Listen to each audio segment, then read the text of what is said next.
बिस्मिल्लाहिर्रहमानिर्रहीम। स्टूडेंट, अभी तक हम मुख्तलिफ टॉपिक्स हमने कवर किए हैं जिनमें वर्क है, एनर्जी है, पोटेंशियल एनर्जी है, वर्क और एनर्जी का आपस में रिलेशनशिप है। तो मैंने आपको एक चीज़ पिछले प्रीवियस लेक्चर्स में भी बताई थी कि जो एनर्जी होती है वो वर्क में कन्वर्ट हो जाती है, वर्क एनर्जी में कन्वर्ट हो जाता है। लेकिन जो पोटेंशियल एनर्जी होती है वो किसी भी चीज़ की पोजीशन की वजह से, ख़ासतौर में जो ग्रेविटेशनल पोटेंशियल एनर्जी है वो उसकी पोजीशन की वजह से होती है। फॉर एग्जांपल, ये हमारा अर्थ है, इसका ये ग्रेविटेशनल फील्ड है। लेट्स सपोज इस ग्रेविटेशनल फील्ड के अंदर, ग्रेविटेशनल फील्ड के अंदर ही एनर्जी एग्जिस्ट करेगी, पोटेंशियल एनर्जी इस फील्ड के अंदर। जैसे ही ये फील्ड से बाहर जाएगी तो फिर भी पोटेंशियल एनर्जी ज़ीरो हो जाएगी। क्यों? क्योंकि ग्रेविटेशनल फोर्स जो जी है वो ज़ीरो हो जाएगा। और अगर ये फील्ड के अंदर है और बिल्कुल अर्थ की सरफेस पे है तो हाइट ज़ीरो हो जाएगी, क्योंकि पोटेंशियल एनर्जी का फॉर्मूला mgh है। और ये आपस में मल्टीप्लाई हो रहे हैं। कोई एक वेरिएबल, अगर ये दोनों वेरिएबल हैं तो कोई एक वेरिएबल भी अगर ज़ीरो होता है तो तमाम की तमाम चीज़ ज़ीरो हो जाएगी। तो चूँकि जी की वैल्यू ज़ीरो हो जाती है बाहर फील्ड के, तो वो तमाम का तमाम ज़ीरो हो जाता है।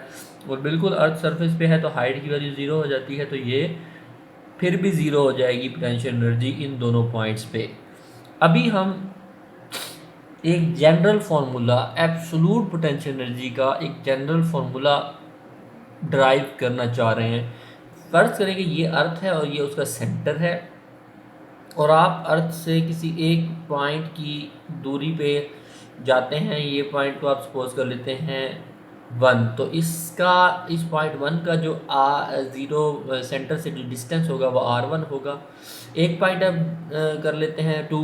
आप एक पॉइंट n के ऊपर जो है एक जनरल फार्मूला निकालना चाह रहे हैं कि किसी भी पॉइंट पे जो कि ग्रेविटेशनल फील्ड के अंदर होना चाहिए। देखिए, मैंने आपको बताया कि अगर ये n पॉइंट जो है ये ग्रेविटेशनल फील्ड के अंदर अंदर है तब तो इस पे पोटेंशियल एनर्जी का फॉर्मूला इम्प्लीमेंट होगा। और अगर ये an gravitational potential gravitational field से बाहर है तो फिर इस पे ये पोटेंशियल एनर्जी का फॉर्मूला इम्प्लीमेंट नहीं होगा। तो ये पॉइंट एन है, ये हम एक जनरल फार्मूला पोटेंशियल एनर्जी का डिटरमाइन करना चाह रहे हैं, एब्सोल्यूट पोटेंशियल एनर्जी का या वर्क डन का, जो वर्क डन इसमें होता है। तो उसके लिए हम इस तरह से इसको डिराइव करेंगे। तो यहाँ पर हमने एक पॉइंट लिया 1 और एक पॉइंट 2 लिया, और फिर काफ़ी सारे पॉइंट, एक पॉइंट n है जो कि इस फील्ड के अंदर ही है। तो इसके ऊपर 2 के ऊपर एक पॉइंट 3 होगा, 4 होगा एंड सो ऑन, और ये टुवर्ड्स n जाएंगे। तो जितने भी पॉइंट्स हैं उनका डिस्टेंस r का डिस्टेंस अर्थ से रिस्पेक्टिवली r1 होगा। 1 पॉइंट का डिस्टेंस जो है वो r1 होगा, क्योंकि अर्थ के अगेंस्ट ऑर्बिट्स होते हैं तो ये r1 रेडियस 1 होता है। तो अर्थ के अगेंस्ट ऑर्बिट्स में ही हम डिस्टेंस लेते हैं। तो क्योंकि अर्थ एक राउंड ऑब्जेक्ट है तो ये r1 और सेकंड पॉइंट का r2, तो इन दोनों का जो पॉइंट 2 और पॉइंट 1 का जो डिफरेंस बनता है वो डेल्टा r बनता है। तो अगर इस तरह से हमने 2 पॉइंट ले लिए हैं तो the distance between the centre of this step and the centre of earth,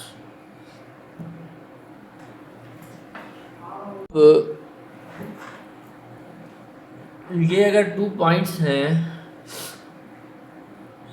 तो distance between the centre of this step and the centre of earth, ये सेंटर ऑफ अर्थ है 0, यहाँ ओ पे सेंटर ऑफ अर्थ है, और इन दोनों points के centre का जो डिस्टेंस है और अर्थ का जो डिस्टेंस है वो क्या बनेगा?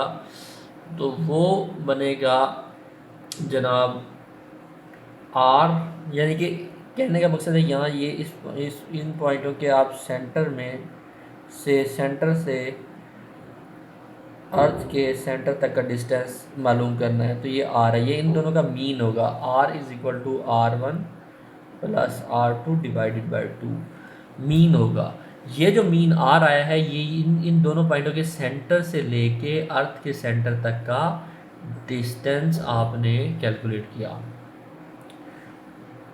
और जो ये डेल्टा आर है, डेल्टा आर तो आपको पता ही क्या होगा जनाब, R2 माइनस R1, ये तो आपको पता ही है। अगर आपको इन चीज़ों में कैलकुलेशन में कुछ प्रॉब्लम्स आ रहे हैं तो आप ये चीज़ मेरे से क्लियर कर सकते हैं किसी स्टेप में भी कि ये क्यों डेल्टा आर की वैल्यू इस तरह आ रही है। अगर ये मसला हो रहा है तो आप पूछ सकते हैं। तो अगर मैं यहाँ इसको मैं इस तरह भी लिख सकता हूँ कि इसको मैं R2 करना चाहूँ तो R1 को अगर इक्वेशन के उधर ले जाऊँ तो R1 प्लस डेल्टा आर भी R2 की वैल्यू हो सकती है। अगर R2 की वैल्यू ये हो सकती है तो फिर मैं यही R2 की वैल्यू इस इक्वेशन में पुट कर देता हूँ, और अगर मैंने पुट की तो यहाँ पर इस तरह से सिचुएशन मेरे पास आ गई, और इसको मैं इस तरह भी इन दोनों R1 को ऐड करके लिख सकता हूँ, और इसको फर्दर मैं इसको इससे डिवाइड कर देता हूँ, ये डिवाइड हो जाएगा, ये R1 हो जाएगा और ये डेल्टा आर डिवाइड बाई 2 हो जाएगा। ये स्टेप्स अगर आप लोगों को समझ कोई भी ना आए तो आप पूछ सकते हैं मेरे से, कमेंट में आप मुझे लिख सकते हैं कि ये स्टेप आपने कैसे किया। तो यहाँ तक आप पहुँच गए। यहाँ तक जब आप आ गए, अब मैं देखता हूँ कि gravitational force at the centre of this step, यहाँ के ये इधर जो ग्रेविटेशनल फोर्स होगी, तो वो जो दो ऑब्जेक्ट्स के दरमियान जो ग्रेविटेशनल फोर्स का फॉर्मूला होता है, दो ऑब्जेक्ट्स के दरमियान चूँकि सेंटर से जो आप फोर्स लगाते हो तो आपको पता है कि ये force F is equal to 3 और G होता है मैस एक ऑब्जेक्ट का M1 और दूसरे ऑब्जेक्ट का M2, और फिर जनाब उनका जो आर स्केयर है, तो ये आर स्केयर यहाँ पे है। ये अगर ऑब्जेक्ट मान रहे हो आप तो इसका सेंटर लेना पड़ेगा, इसीलिए हमने सेंटर लिया था, इसीलिए हमने R2 plus R1 plus R2 divide by 2 R की वैल्यू मालूम करती है इस फार्मूले में लगाने के लिए। तो यहाँ पर ये जो ऑब्जेक्ट है इसका मैस m है छोटा, ये ऑब्जेक्ट का मैस है, और अर्थ का मैस जो है वो बड़ा है, ये अर्थ का मैस है।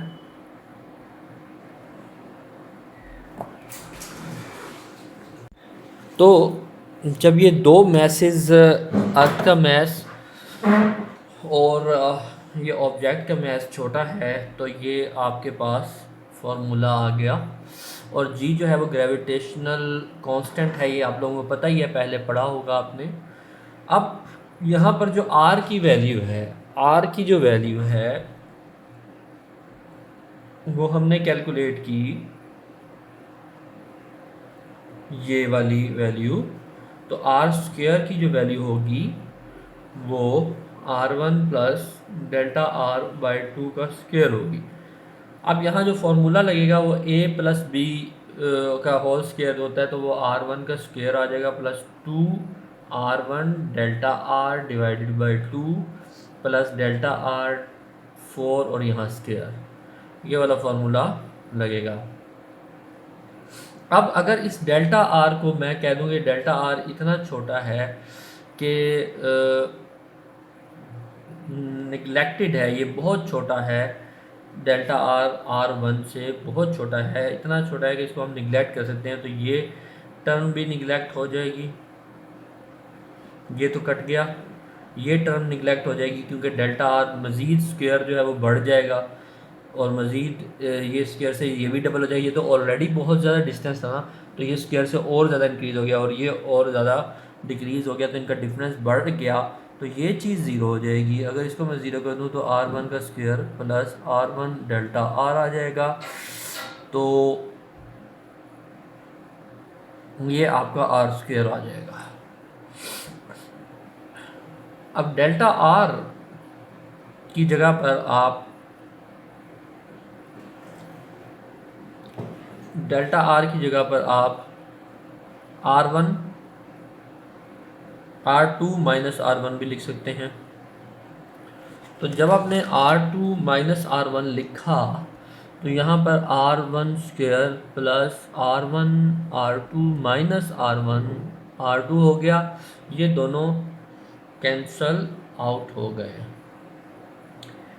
ये सॉरी ये R1 स्क्वायर हो गया ना, क्योंकि ये हाँ, तो ये दोनों कैंसल आउट हो गए और आपका जो R है वो बच गया जी R1 इंटू R2।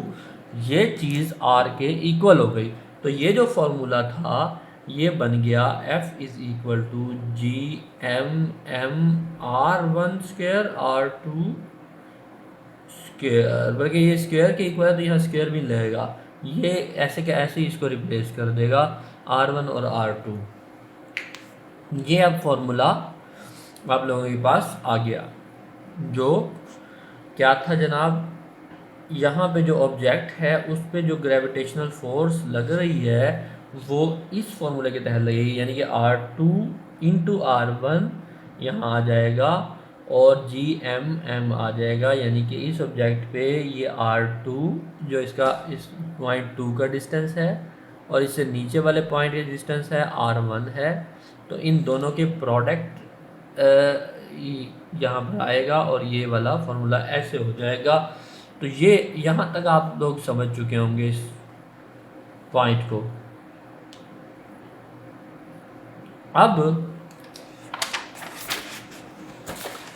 अब अगर हम वर्क डन मेजर करें